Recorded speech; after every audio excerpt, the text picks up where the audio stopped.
ఓం నమ శివాయ. భారత్ మాతా శివశక్తి అవతార్ సత్య గీత మురళి తేదీ 8/12/2025. ప్రభాత పాఠము పూర్వ తేదీ 1/7/1968. ప్రియమైన పిల్లలు, ఇప్పుడు సమయం చాలా తక్కువగా ఉంది. ఈ కనుల ద్వారా వినాశనాన్ని, దాని రిహార్సల్ని కూడా చూస్తారు. చాలామందికి స్వర్గం యొక్క సాక్షాత్కారం జరుగుతుంది. ఇదంతా కూడా త్వరగా జరగనుంది. పిల్లలు ఏం చేస్తున్నారు, తండ్రి ఏం చేస్తున్నారు, ఇంకా పిల్లలు కూడా ఏం చేస్తున్నారు తండ్రికి తెలుసు, పిల్లలకు కూడా తెలుసు. మా ఆత్మ తమో ప్రధానంగా అయిపోయింది, దానిని తిరిగి సతో ప్రధానంగా తయారు చేయాలి. సతో ప్రధానంగా అయిపోయినప్పుడు దానిని స్వర్ణిమ యుగంగా పిలుస్తారు. తండ్రి ఆత్మలను చూస్తారు, ఆత్మలు కూడా ఈ విషయాన్ని గ్రహిస్తాయి. మా ఆత్మ నల్లగా మారిపోయింది, ఆత్మ వలన శరీరాలు కూడా నల్లగా మారిపోయాయి. మీరు లక్ష్మీనారాయణుల మందిరానికి వెళ్ళినప్పుడు గతంలో మీకు ఎలాంటి జ్ఞానము ఉండేది కాదు. వీరు సర్వగుణ సంపన్నులు, ప్రకాశవంతమైన వారు అని భావించేవారు. మేము నల్లని వారిమి అని కూడా భావించేవారు.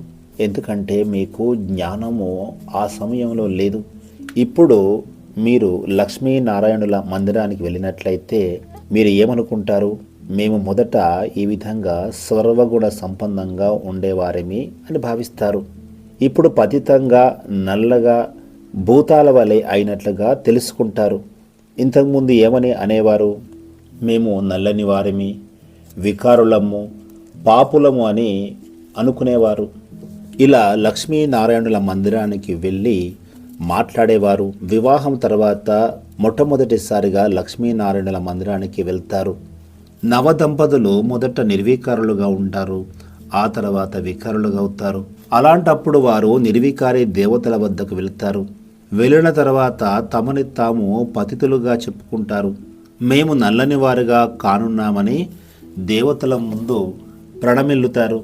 మీరు తెల్లనివారు, మేము నల్లనివారు, ఈ విధంగా గాయనం చేస్తారు.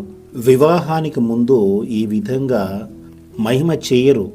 వికారాలలోకి వెళ్ళిన తర్వాతనే ఇలాంటి మహిమ చేస్తారు. కానీ ఈ రోజుల్లో చూసినట్లయితే లక్ష్మీనారాయణుల దేవాలయాల్లో వివాహాలు కూడా జరుగుతున్నాయి.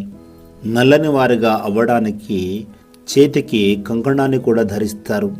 ఇప్పుడు మీరు మాత్రము తెల్లగా అవ్వడానికి మీరు కంకణాన్ని ధరించారు. తెల్లగా అవడానికి శివ్ బాబాని గుర్తు చేస్తారు. మీకు తెలుసు, ఈ రథములోని బ్రుకుటి మధ్య స్థానములో తండ్రి ఆసీనులయ్యారు. వారు ఎల్లప్పుడూ పవిత్రంగా ఉంటారు. తండ్రికి కూడా ఇలాంటి ఆశ ఉంది.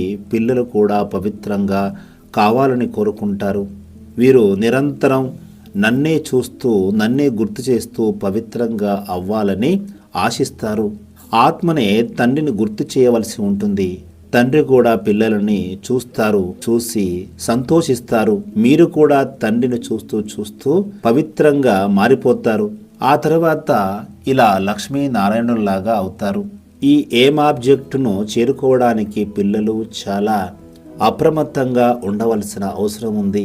తండ్రిని కలిసి వెళ్ళిన తర్వాత మీ యొక్క వ్యాపార వ్యవహారంలో పూర్తిగా నిమగ్నము కారాదు. అందుకే తండ్రి మనకు అర్థం చేయిస్తున్నారు. తండ్రి బ్రుకుటి మధ్యలో ఉన్న ఆత్మలని చూస్తారు. ఇది ఆత్మ యొక్క సింహాసనము. ఆత్మలో మా పిల్లలు ఈ సింహాసనం మీద ఆసీనులయ్యాయి. ఆత్మ తమో ప్రధానంగా అవ్వడం వల్ల శరీరం కూడా తమో ప్రధానంగా మారిపోయింది. దీనిని చాలా చక్కగా అర్థం చేసుకోవాల్సిన అవసరం ఉంది. లక్ష్మీనారాయణలాగా అవ్వడము అంత సులభమైన విషయమేమి కాదు. ఈ దేవతల ముందుకు వెళ్ళగానే తమను తాము పతితంగాను, వారిని పావనంగాను చెప్పుకోవడం ప్రారంభిస్తారు. మేము నల్లని వారిమి, మీరు తెల్లని వారు అని అంటారు. ఆత్మ మొదటి నుంచే పతితంగా అయిపోయింది. జన్మాంతరాలుగా పతితంగా మారుతూ వచ్చింది. ఆత్మకు వివాహము చేయడం ద్వారా ఇంకా పతితంగా మారిపోతుంది. అప్పుడే వారి సన్ముఖంలోకి వెళ్ళి మీరు సర్వగుణ సంపన్నులు అని మహిమ చేస్తుంది. మీరు చేసే పనికి మీకు సిగ్గుగా అనిపించాలి. వారినేమో అంత ఉన్నతంగా మహిమ చేస్తారు. తమని తామేమో ఇంత తక్కువగా మహిమ చేసుకుంటారు, మాలో ఎలాంటి గుణాలు లేవు అని చెప్పుకుంటారు. ఇదంతా కూడా మీ మనసులో వస్తుంది కదా. శివుని మందిరంలోకి వెళ్ళి మీరు సర్వగుణ సంపన్నులు, మేము పాపులం అని చెప్పలేరు. అలాంటి మాటలు అక్కడ రావు. ఎందుకంటే శివుడు భగవంతుడు. వారే చెప్తున్నారు. వారి మీద పాలు పుష్పాలను వేసి పూజిస్తారు. వారి ముందు ఈ విధంగా చెప్పరు.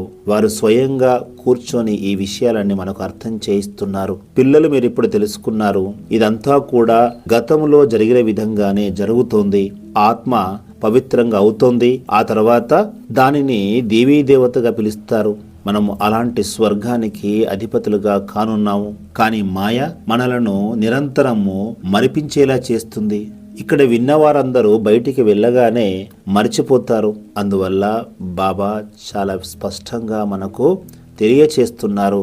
మేము కూడా శ్రీమతం ద్వారా ఈ దేవతల్లో ఎలాంటి గుణాలు ఉన్నాయో ఆ గుణాలను మేము కూడా ధారణ చేశాము అని మీరు తెలుసుకోవాలి. దేవతల యొక్క చిత్రాలు మీ ఎదురుగానే ఉన్నాయి. మేము ఈ విధంగా కావాలి అనే నమ్మకం మీకు ఉంది. మనలను ఆ విధంగా తండ్రి మాత్రమే తయారు చేస్తారు. మనుషులు ఎవరు కూడా దేవతలుగా తయారు చేయలేరు. ఒక తండ్రి మాత్రమే దేవతలుగా తయారు చేస్తారు.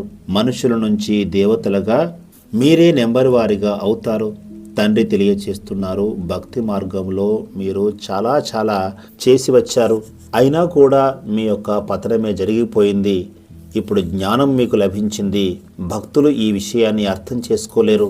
ఎప్పటి వరకైతే భగవంతుని శ్రీమతాన్ని తీసుకోలేరో అప్పటి వరకు ఏమీ తెలుసుకోలేరు. పిల్లలు, మీరు ఇప్పుడు శ్రీమతం మీద నడుస్తున్నారు. దీనిని మీ బుద్ధిలో సక్రమంగా అర్థం చేసుకున్నట్లయితే, శివబాబా యొక్క మతము పైన నడుస్తున్నట్లయితే, బాబాను నిరంతరం స్మృతి చేస్తున్నట్లయితే మీరు లక్ష్మీనారాయణులుగా అవుతారు. స్మృతి ద్వారానే మన పాపాలు భస్మం అవుతాయి. అది తప్ప మరి ఎలాంటి ఉపాయం లేదు. లక్ష్మీనారాయణులు తెల్లని వర్ణంలో ఉంటారు. కానీ దేవాలయాల్లో మాత్రము నల్లని విగ్రహాలుగా ప్రతిష్ఠించారు. రఘునాథ మందిరంలో రాముడిని కూడా నల్లగానే ప్రతిష్ఠించారు. ఎందుకంటే వారికి ఈ విషయాలు తెలియదు. పూజారులకు ఈ విషయాలు ఏవి తెలియవు. ఇది చాలా చిన్న విషయమే. రాముడు త్రేతాయుగానికి చెందినవారు. అలాంటప్పుడు తేడా అయితే ఎంతో కొంత ఉంటుంది. 2 కళలు కూడా తగ్గిపోతాయి. ఒక ఇల్లును నిర్మించి 25 సంవత్సరాలు పూర్తయిన తర్వాత కొంచెము పాతగా అయిపోయిందని చెబుతారు. అలాంటప్పుడు తండ్రి కూడా కూర్చొని అర్థం చేస్తున్నారు. మొదట్లో మీరు కూడా పావనంగా ఉండేవారు. ప్రజలు కూడా పావనంగా ఉండేవారు. సతోప్రధానంగా సౌందర్యవంతంగా మీరు ఉండేవారు. ప్రజలు కూడా సతోప్రధానంగా అవుతారు. కాని వారు శిక్షలు అనుభవించిన తర్వాత ప్రజలుగా మారుతారు. ఎంతగా శిక్షలు పొందుతారో అంతగా పదవి తగ్గిపోతుంది. ఈ విషయాలను తండ్రి స్పష్టంగా అర్థం చేస్తున్నారు. మీరు ఇక్కడకు తెల్లగా అవడానికి వచ్చారు. కానీ మాయ చాలా బలమైన శత్రువు. మిమ్మల్ని అది నల్లగా మార్చివేసింది. ఎవరైతే ఇప్పుడు తెల్లగా అవడానికి వస్తారో వారిని మాయ ఎదుర్కొంటుంది. క్షణ క్షణము ముఖాన్ని తన వైపు ఆకర్షిస్తుంది. పిల్లలు కూడా తండ్రికి రాస్తారు, బాబా మాయ మమ్మల్ని చాలా వేధిస్తోంది. తండ్రి తెలియచేస్తున్నారు, ఇదంతా కూడా డ్రామా అనుసారంగా జరుగుతుంది. మాయ అర్ధకల్పం పాటు తన పాత్రను నిర్వహిస్తుంది. ఇది యుద్ధము లాంటిది. మీరు తెల్లని వర్ణం నుంచి నల్లగా, ఆ తర్వాత నల్లని వర్ణం నుంచి తెల్లగా మారుతారు. ఇదంతా కూడా ఒక ఆట లాంటిది. ఎవరైతే 84 జన్మలు తీసుకున్నారో వారు మాత్రమే దీనిని అర్థం చేసుకుంటారు. ప్రతి ఒక్కరూ 84 జన్మలు తీసుకోవడానికి వస్తారని చెప్పలేము. పిల్లలు, మీకు ఈ సమయం చాలా విలువైనది. పురుషార్థాన్ని పూర్తిగా చేయాలి. మనము కూడా లక్ష్మీ నారాయణ వలె అవ్వాలి. మేము పూర్తి పురుషార్థం చేసి వారిలాగా అయ్యి నిరూపిస్తాము అని భావించాలి. తండ్రి తెలియచేస్తున్నారు, కేవలము నన్ను మాత్రమే స్మృతి చేయండి. దైవీ గుణాలను ధారణ చేయండి. ఎవరికి కూడా దుఃఖాన్ని ఇవ్వరాదు. తండ్రి చెప్తున్నారు, పిల్లలు, ఇప్పుడు మీరు ఎలాంటి పొరపాట్లు చేయకండి. బుద్ధియోగాన్ని తండ్రి వైపే ఉంచండి. మీరు ప్రతిజ్ఞ కూడా చేశారు, మీ మీదనే మేము బలిహారం అవుతామని. జన్మ జన్మలుగా మీరు ప్రతిజ్ఞ చేస్తూ వచ్చారు. ఎప్పుడైతే బాబా మీరు వస్తారో అప్పుడు మేము మీ మతం మీద నడుస్తాము, పావనంగా అయ్యి దేవతలుగా అవుతాము. ఒకవేళ మీ సహచరులు మీకు సహకారం ఇయ్యనట్లయితే మీ పురుషార్థాన్ని మీరు చేయండి. అలా చేయడము అన్యాయమని బాబా చెప్పరు. వారు కూడా చాలా సేవ చేస్తారు, సేవ చేస్తూ ఉంటారు, స్మృతి యాత్రలో ఉంటారు. ఇవి కూడా సుగుణాలే కదా. గోపులలో కూడా చాలా మంది మంచి పిల్లలు ఉన్నారు. కొద్దిమంది చెబుతారు బాబా మాయ మమ్మల్ని ఆకర్షిస్తోంది అని. ఈ బంధనాలు తెగిపోవడం లేదు అని కూడా చెబుతారు. క్షణక్షణము నామరూపాల్లో చిక్కుకపోతారు. తండ్రి చెబుతున్నారు, నామరూపంలో చిక్కుకోకండి, కేవలము నా పైననే మీ ధ్యాస ఉంచండి. ఏ విధంగానైతే మీరు నిరాకారులో, తండ్రినైనా నేను కూడా నిరాకారుడనే. ఆత్మ నిరాకారమైనది ఈ బ్రుకుటి సింహాసనంలో ఆసీనులైంది. నేను కూడా ఈ బ్రుకుటి సింహాసనం మీద తాత్కాలికంగా ఆసీనులయ్యాను. మిమ్మల్ని నా సమానంగా తయారు చేస్తాను. టీచర్ లాగే తయారు చేస్తారు, సర్జన్ లాగా తయారు చేస్తారు, వడ్రంగి లాగా తయారు చేస్తారు. వీరు అనంతమైన తండ్రి, వీరి పేరు చాలా ప్రఖ్యాతి చెందింది. ఓ పతిత పావన అని పిలుస్తారు. ఆత్మనే పిలుస్తుంది శరీరం ద్వారా. ఓ బాబా, మీరు వచ్చి మమ్మల్ని పావనంగా తయారు చేయమని కోరుతుంది. మీకు ఇప్పుడు తెలుసు మనము ఏ విధంగా పావనంగా అవుతున్నాము. ఆత్మ చాలా సూక్ష్మమైనది, బాబా కూడా సూక్ష్మమైన వారే. వజ్రంలో కూడా కొన్ని సూక్ష్మమైన మచ్చలు ఉన్నట్లుగానే మన ఆత్మలో కూడా మలినాలు చేరిపోయాయి. దానిని ఇప్పుడు తొలగించి స్వచ్ఛంగా తయారు చేయాలి. ఆత్మ చాలా పవిత్రంగా అవుతుంది. మనము మొదట్లో పవిత్రంగా ఉండేవారమి. మీ యొక్క ఏం ఆబ్జెక్ట్ చాలా స్పష్టంగా ఉంది. ఇతర సత్సంగాలలో ఈ విధంగా చెప్పలేరు. తండ్రి కూడా అర్థం చేయిస్తున్నారు. మీరు లక్ష్మీనారాయణులుగా అయ్యే లక్ష్యము మీకు లభించింది. వీరు కూడా అర్థం చేసుకున్నారు. డ్రామానుసారంగా అర్ధకల్పము రావణుని సాంగత్యంలో వికారులుగా మారిపోయారు. తిరిగి మీరు లక్ష్మీనారాయణులాగా అవ్వాలి. మీ దగ్గర బ్యాజ్ ఉంది. దీని మీద కూడా చాలా సహజంగా తెలియచేయవచ్చు. వీరు త్రిమూర్తి బ్రహ్మ, విష్ణు, శంకరులు. బ్రహ్మ ద్వారా స్థాపన అని చెప్పబడినప్పటికీ బ్రహ్మ దానిని స్థాపన చేయరు. వారు కూడా పతితులే, పావనంగా అవుతారు. మనుషులకు ఈ విషయం ఏది తెలియదు. తండ్రి చదివించడానికి వస్తారు. జ్ఞానమంతా కూడా తండ్రిలోనే ఉంది. తండ్రి ఎవరి వద్ద కూడా చదవరు. డ్రామానుసారంగా తండ్రిలో జ్ఞానం అనేది ఉంటుంది. తండ్రికి జ్ఞానం ఎక్కడి నుంచి లభించింది అని ప్రశ్నించవద్దు. వారు సర్వదా జ్ఞాన సంపన్నులు. వారు పావనంగా ఉంటారు. మనుషులు మాత్రమే రాతి బుద్ధి గలవారిగా ఏమీ అర్థం చేసుకోలేరు. ఒకవేళ అర్థం చేసుకున్నట్లయితే గంగలో స్నానం చేయడానికి వెళ్ళరు. సముద్రంలో కూడా స్నానం ఆచరిస్తారు. ఆ తర్వాత పూజ కూడా చేస్తారు. సాగరుణ్ణి దేవతగా భావిస్తారు. అయినప్పటికీ వారు భగవంతుడు కాదు కదా. అదంతా కూడా జలమే. నదులు ఏవైతే ప్రవహిస్తాయో అది కూడా జలమే. అది ఎప్పటికీ వినాశనము జరగదు. కానీ మొదట్లో నియమబద్ధంగా ప్రవహిస్తూ ఉండేటివి. మనుషులు అందులో మునిగిపోయేవారు కాదు. ఆ సమయంలో మనుషులు కూడా చాలా తక్కువగా ఉండేవారు. తర్వాత మనుషుల సంఖ్య పెరుగుతూ వచ్చింది. కలియుగ అంతిమ సమయంలో మనుషుల సంఖ్య ఎంతగానో పెరిగిపోయింది. అక్కడ ఆయుష్ చాలా ఎక్కువగా ఉంటుంది. మనుషులు కూడా తక్కువగా ఉంటారు. ఆ తర్వాత 2500 సంవత్సరాల తర్వాత జనసంఖ్యలో వృద్ధి జరుగుతుంది. వృక్షము చాలా విస్తారంగా మారిపోతుంది. మొదటి భాగంలో కేవలము మన రాజ్యం మాత్రమే కొనసాగేది. మేము మన కొరకు రాజ్య స్థాపన చేస్తున్నామని మీలోని కొద్దిమందికి మాత్రమే గుర్తుంటుంది. మేము ఆత్మీయ సైన్యము, మాది యోగ బలము అని భావిస్తారు. కానీ మేము మాయతో యుద్ధం చేస్తున్నామని మళ్ళీ మర్చిపోతారు. కన్యలు పవిత్రంగా ఉంటారు, కానీ వివాహం తర్వాత అపవిత్రంగా మారిపోతారు. వివాహం చేసిన తర్వాత దేవాలయాల్లోకి తీసుకువెళ్తారు. అలాగే చర్చిలోకి కూడా తీసుకువెళ్తారు. పోపు సమక్షంలో చాలా వివాహాలు జరుగుతాయి. దీనిని ఏమని అర్థం చేసుకోవాలి? అలాంటప్పుడు పోపు కసాయివారిగా అయిపోయారు. ఈ వ్యవహారాలన్నీ ఎవరు నిర్వహిస్తున్నారు? పోపు నిర్వహిస్తున్నారు. అలాంటప్పుడు వీరిని ఏమంటారు? అందరికంటే పెద్ద కసాయి అని చెప్పవచ్చు. మనకు తెలిసిన దాని ప్రకారంగా చర్చిని టవర్ ఆఫ్ సైలెన్స్ అని చెప్పలేము. అతిపెద్ద చర్చ్ రోమ్లో ఉంది. అక్కడ కూడా అతిపెద్ద కసాయి ఉంటారు. ఇక్కడ కూడా చూసినట్లయితే సాధువులు సన్యాసులు కూడా తమను తాము భగవంతునిగా చెప్పుకుంటారు.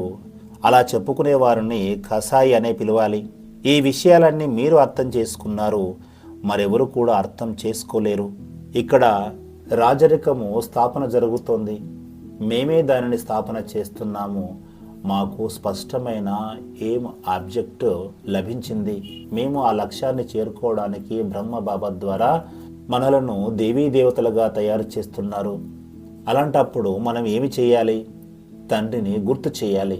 బ్రహ్మబాబా మధ్యవర్తిగా ఉన్నారు, భగవంతుడు మధ్యవర్తి ద్వారా లభించారు అనే గాయనము కూడా ఉంది.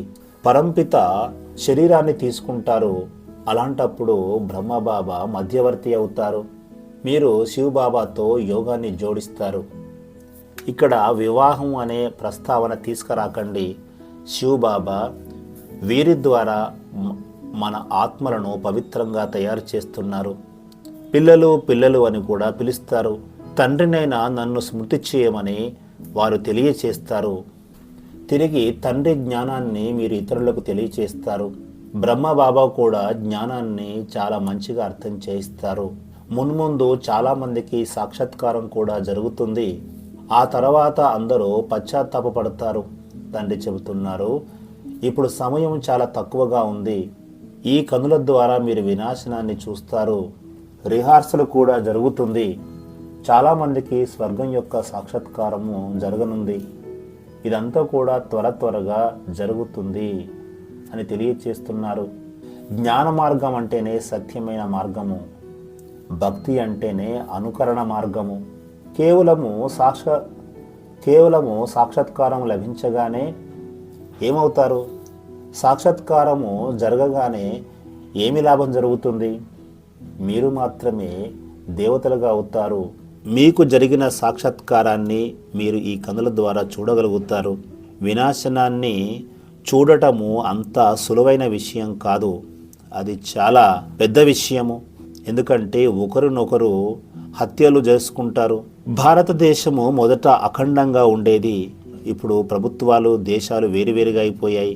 యుద్ధం అనేది రెండు చేతులు కలిసినప్పుడే జరుగుతుంది. సోదరులు వేరువేరుగా అయిపోయారు, మళ్ళీ ఒకరితో ఒకరు యుద్ధం చేస్తారు. ఇదంతా కూడా డ్రామానుసారంగా జరగాల్సి ఉంది. ఈ రహస్యాన్ని ఎవరు అర్థం చేసుకోలేరు. ఇద్దరిని వేరువేరు చేసినప్పుడు వారు పరస్పరము కలహించుకుంటారు కదా. ఇప్పుడు బాంబ్స్ను కూడా చాలా తయారు చేసి పెట్టుకున్నారు. ఇంట్లో ఉండి దానిని ప్రయోగిస్తారు. అంతా కూడా సమాప్తమైపోతుంది. ఇందులో మనుషుల అవసరం కానీ ఆయుధాల అవసరం కానీ ఉండనే ఉండదు. తండ్రి తెలియజేస్తున్నారు, తప్పకుండా స్థాపన జరుగుతుంది. ఎంతగా పురుషార్థం చేసినట్లయితే అంతగా ఉన్నతమైన పదవిని పొందుతారు. తండ్రి చాలా అర్థం చేయిస్తూ ఉంటారు. ఎక్కడ చూసినా కూడా లక్ష్మీనారాయణ శివుని యొక్క దేవాలయాలు ఉన్నాయి. కామము మహాశత్రువు, ఇది భగవంతుని మాటగా తెలియచేయండి. ఇక్కడ మీరు ఏం చేస్తున్నారు? ముఖాన్ని నల్లగా చేసుకొని పూర్తిగా నల్లని వారిగా అయిపోయారు. ఇక్కడ దేవాలయాన్ని నిర్మించారు. అలాంటప్పుడు వివాహాలు ఎందుకు చేస్తారు? ఇది చాలా పాపకర్మ అవుతుంది. ఇప్పుడు భగవంతుడు వచ్చారు తెల్లని దేవతలుగా తయారు చేయడానికి. భగవంతుడు చెబుతారు, ఈ కామ హింసని ఇప్పుడు చేయకండి. ఎవరైతే కామాన్ని జయిస్తారో వారే విశ్వ విజేతలుగా అవుతారు. కానీ మీరు ఇప్పుడు చాలా పాపకర్మలు చేస్తున్నారు. ఇలా చెప్తున్నట్లయితే తప్పకుండా మీ యొక్క బాణము తగులుతుంది.